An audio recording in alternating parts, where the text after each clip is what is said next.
আসসালামু আলাইকুম। ছাত্র জনতার পক্ষ থেকে দাবি উঠেছে দেশের নিকৃষ্টতম ফ্যাসিবাদী দল এবং গণহত্যায় অভিযুক্ত সংগঠন বাংলাদেশ আওয়ামী লীগকে নিষিদ্ধের পক্ষে। এবং যে বিষয়টি নিয়ে ছাত্র জনতা এবং দেশের বৃহৎ রাজনৈতিক দল বিএনপির নেতৃবৃন্দের মধ্যে কথা চালাচালি হচ্ছে। এখন এই যে এই ফ্যাসিবাদী শক্তি আওয়ামী লীগ নিষিদ্ধ হচ্ছে না, এর পিছনে দায় কারা? এই বিষয় নিয়ে আজকে আমার ভিডিও। আমরা জানি আজকে একটা অধ্যাদেশের খসড়া অনুমোদন হয়েছে এবং যেখানে রাজনৈতিক দলের বিরুদ্ধে শাস্তির কোনো বিধান রাখেনি বর্তমান অন্তর্বর্তীকালীন সরকার। গুঞ্জন শোনা যাচ্ছিল যে রাজনৈতিক দলের বিচার কার্য করা যাবে, এরকমই খসড়া প্রস্তাব অনুমোদন করা হবে। কিন্তু পরবর্তীতে দেখা গেল যে এটা হলো না। এই যে হলো না, এর পেছনে দায় কারা? সম্প্রতি আমাদের প্রধান উপদেষ্টা ডক্টর মোহাম্মদ ইউনূস উনি ভারতের একটা গণমাধ্যমকে দেওয়া সাক্ষাৎকারে আওয়ামী লীগ নির্বাচনে অংশগ্রহণ করতে পারবে কিনা এমন প্রশ্নের জবাবে উনি বলেছেন, আমরা রাজনৈতিক দলের বিষয়ে কোনো সিদ্ধান্ত নিতে চাইনি। এখানে লিখেছেন, আওয়ামী লীগকে আগামী নির্বাচনে প্রতিদ্বন্দ্বিতা করার সুযোগ দেওয়া হবে কিনা সে প্রশ্নের জবাবে ডক্টর মোহাম্মদ ইউনূস বলেছেন, এটা ইতিমধ্যে ঘোষণা করা হয়েছে, আমরা রাজনৈতিক দলের বিষয়ে সিদ্ধান্ত নিতে চাইনি। বিএনপি এটা করেছে, বলেছে সব রাজনৈতিক দল অবশ্যই নির্বাচনে প্রতিদ্বন্দ্বিতা করবে, সুতরাং তারা ইতিমধ্যেই রায় দিয়েছে। আমরা দেশের একটি প্রধান দলের মতামতকে উপেক্ষা করব না। তাহলে আওয়ামী লীগের নির্বাচনে প্রতিদ্বন্দ্বিতা নিয়ে আপনার কোনো আপত্তি নেই?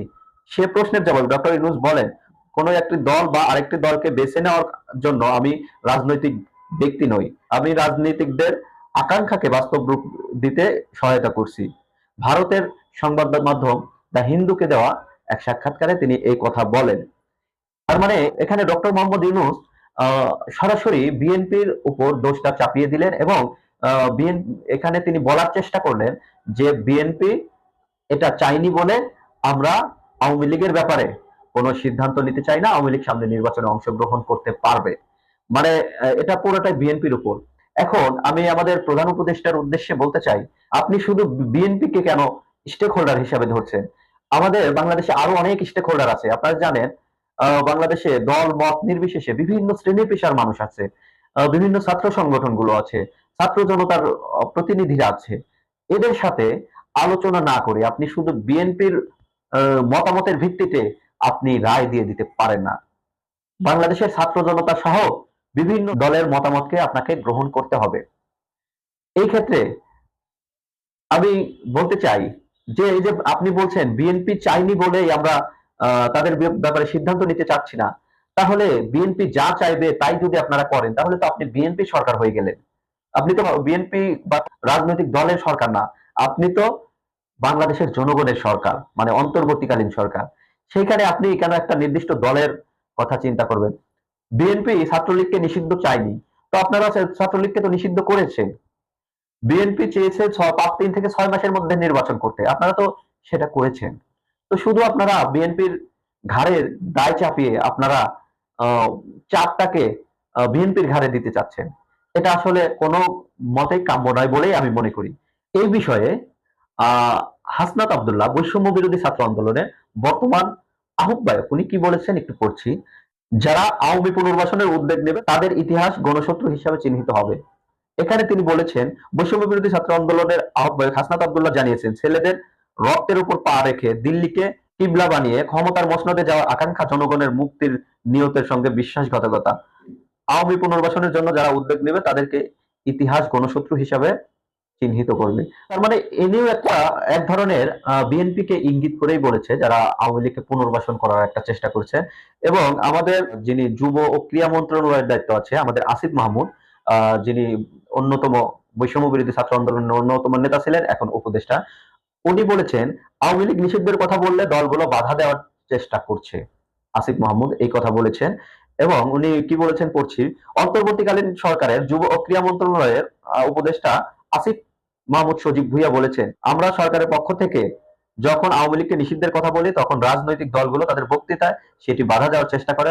1945 সালে জার্মানির ফ্যাসিস্ট নাৎসি পার্টি যদি নিষিদ্ধ করা হয়, তারা এখনো নিষিদ্ধ রয়েছে, সেখান থেকে বোঝা উচিত আওয়ামী লীগের পরিণতি কি হওয়া উচিত। এই যে যে আসিফ মাহমুদ এনেও একদিক দিয়ে মানে বিএনপির ঘাড়ে তাদের দোষটা চাপিয়ে দিল।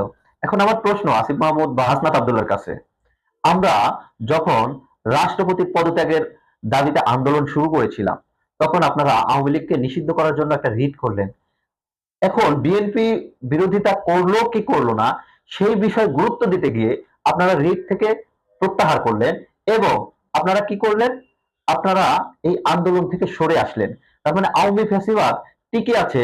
আপনারা একটা বড় দলকে গুরুত্ব দিতে গিয়ে বাংলাদেশের ছাত্র জনতার যে গণ অভ্যুত্থানের স্পিরিট, সেই স্পিরিটকে আপনারা বাধাগ্রস্ত করলেন। এই যে যে আপনারা করলেন, এটাকে ছাত্র জনতা কিভাবে নেবে? আপনি একটা দলকে কেন গুরুত্ব দিতে গিয়ে এই আন্দোলন থেকে পিছু হটলেন? আমাদের যে আন্দোলন চলছিল, আমরা তো চেয়েছিলাম রাষ্ট্রপতির পদত্যাগ। বিএনপি চাইনি বলে আপনারা রাষ্ট্রপতির পদত্যাগ ইস্যু থেকে সরে আসলেন। বিএনপি চাইনি বলে আমরা ছাত্র জনতা যখন জাতীয় পার্টি স্বৈরাচারের দোসরদের হঠাতে আন্দোলন সংগ্রাম শুরু করলাম, তখন আপনারা সেই ইস্যু থেকে সরে আসলেন। বিএনপি চাইনি বলে আপনারা বিভিন্ন ইস্যু থেকে, যেখানে স্বৈরাচারের দোসরদের আমরা পুনর্বাসনের ক্ষেত্রে আমরা আন্দোলন সংগ্রাম শুরু করি, আপনারা সেখান থেকে পিছিয়ে আসেন। এটা দ্বারা আমরা কি বুঝতে পারি? আপনারা বিএনপির কাছ থেকে সুযোগ সুবিধা নেবেন, আপনারা বিএনপির সাথে সমঝোতা করে চলবেন, আর বিএনপি আপনাদের সাথে থাকবে, আওয়ামী লীগকে নিষিদ্ধ করবে। আওয়ামী লীগকে নিষিদ্ধ করলে সবচেয়ে ক্ষতিগ্রস্ত হবে বিএনপি আওয়ামী লীগ প্রায় সেম ক্যাটাগরি দল। বিএনপির জুজুর ভয় আছে যে সামনের নির্বাচনে যদি আওয়ামী লীগ নির্বাচন করতে না পারে, সেক্ষেত্রে আওয়ামী লীগের ভোটগুলো জামাত বা ইসলামী সংগঠনগুলোর দিকে যদি দেয় এবং ভারত যদি এখানে এখানে যদি মৌলবাদী কার্ড খেলতে পারে, সেই জন্য যদি ধর্মভিত্তিক রাজনৈতিক দলগুলোকে তাদের ভোট দিয়ে দেয়, সেক্ষেত্রে বিএনপির পরাজয়ের সংখ্যা আছে। এই জন্যই তারা চায় যে আওয়ামী লীগ নির্বাচনে আসুক, আমরা একক সংখ্যাগরিষ্ঠতা নিয়ে সামনে ক্ষমতায় যাব। এই যে যে বিষয়টা, এই বিষয়টা আপনারা জানার পরেও আপনারা কেন বিএনপিকে গুরুত্ব দিতে যাচ্ছেন? আপনার আন্দোলন ছাত্র জনতার আন্দোলন, আপনি আন্দোলনে কিন্তু বিএনপির কথায় নামেননি, আপনি ছাত্র জনতার সাথে আন্দোলনে নেমেছেন, কিন্তু আপনি বিএনপির কথায় পিছু হটেছেন।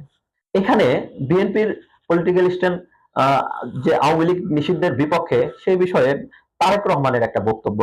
তারেক রহমান বলেছে, ভোটের অধিকার নিশ্চিত হলে কোন দল নিষিদ্ধ করার দায়ভার রাষ্ট্রকে বহন করতে হবে না। মানে তিনি বলেছেন ভোটের মাধ্যমে ভোটের অধিকার যদি নিশ্চিত হয়, তাহলে জনগণই আওয়ামী লীগকে নিষিদ্ধ করে দেবে, তো সেটা আপনাদের দায় নিতে হবে না। তার মানে এখন ভোট দেন, সংস্কার বাদ দেন, ভোট দেন, আপনারা নির্বাচনে বিএনপিকে ক্ষমতা দিয়ে দেন, বিএনপি আওয়ামী লীগকে নিষিদ্ধ করবে, এটাই বলার চেষ্টা করছে। এবং মির্জা ফখরুল ইসলাম আলমগীর বলেছে আওয়ামী লীগ নির্বাচন করবে কিনা তা ঠিক করবে বাংলাদেশের জনগণ। এখন বাংলাদেশের জনগণ কিভাবে ঠিক করবে? ভোটের মাধ্যমে একটা সরকার ক্ষমতায় আসবে, সেই সরকার যদি চায় আওয়ামী লীগ নিষিদ্ধ হবে। আপনারা তো আপনাদের যদি ভোট দিয়ে ক্ষমতায় আনে, আপনারা তো এখনই চান না যে আওয়ামী লীগ নিষিদ্ধ হোক। তাহলে আপনি জনগণের যে মতামত, সেই মতামতটা কিভাবে জরিপ করবেন? জনগণ কি চায় সেই মতামতটা, জনগণের মতামতটা আপনি কিভাবে জরিপ করবেন? এই জবাবটা কি আপনি দিতে পারবেন? মানে জনগণ ধরেন আপনাকে ভোট দিল, এখন আপনি সংসদে গিয়ে আওয়ামী লীগকে নিষিদ্ধ করতে চান না, আপনি নিষিদ্ধ করতে চান না সেটা তো বলেই দিয়েছেন। তো তাহলে এটা জনগণের মতের প্রতিফলন সেটা কিভাবে হয়? বর্তমান অন্তর্বর্তীকালীন সরকার, আমি বলতে পারি প্রায় ৮০% মানুষ এই সরকারকে সমর্থন করে, আর একটা ভোটের মাধ্যমে সরকার আসলে ৩৪% বা ৪০% ভোটে মানুষ ক্ষমতায় আসে। তো এই যে যে বিষয়গুলো, এই বিষয়গুলো আপনাদের বুঝে শুনে তারপরে এগোতে হবে। এবং আওয়ামী লীগ নিষিদ্ধ হচ্ছে না, সেটা আজকে যে খসড়া অনুমোদন করা হয়েছে সে থেকেই বোঝা গেছে। মানে একটা বাহ্যিক চাপ, একটা ভারতের একটা চাপ, সেই চাপের কাছে বাংলাদেশের সরকার নতি স্বীকার করেছে, বাংলাদেশের বিরোধী দলগুলো নতি স্বীকার করেছে। ছাত্র জনতার উচিত এই বিষয়ে জনগণকে ঐক্যবদ্ধ করে আবার রাজপথে আন্দোলন করা, প্রয়োজন হলে এই সরকারের বিরুদ্ধে আমরা আন্দোলন করছি না, কিন্তু আমাদের এই যে স্বৈরাচারী দোষের রাষ্ট্রপতিকে সরানোর জন্য, এই গণহত্যাকারীদের নিষিদ্ধের দাবিতে আমাদের নামা উচিত। ২০০০-এর উপর ভাইয়ের লাশের উপর দাঁড়িয়ে শেখ হাসিনার এই আওয়ামী লীগ আবার বাংলাদেশে নির্বাচন করবে, এই আওয়ামী লীগ আবার রাজনীতি করবে, এটা এই ২০০০ ভাইয়ের রক্তের সাথে বেইমানি হবে। এটা ছাত্র জনতার হতে দেওয়া উচিত না। ছাত্র জনতার উচিত এই ২০০০ ভাইয়ের রক্তের সাথে বেইমানি না করে এই আওয়ামী লীগ যাতে বাংলাদেশে আবার রাজনীতি করতে না পারে সেই বিষয়ে সচেতন থাকা, প্রয়োজনে আবার রাজপথে আন্দোলন করা। সবাই এই ব্যাপারে সতর্ক থাকবেন এবং আন্দোলনের প্রস্তুতি নেবেন, এই বলে আমি আমার আজকের বক্তব্য শেষ করছি। আসসালামু আলাইকুম।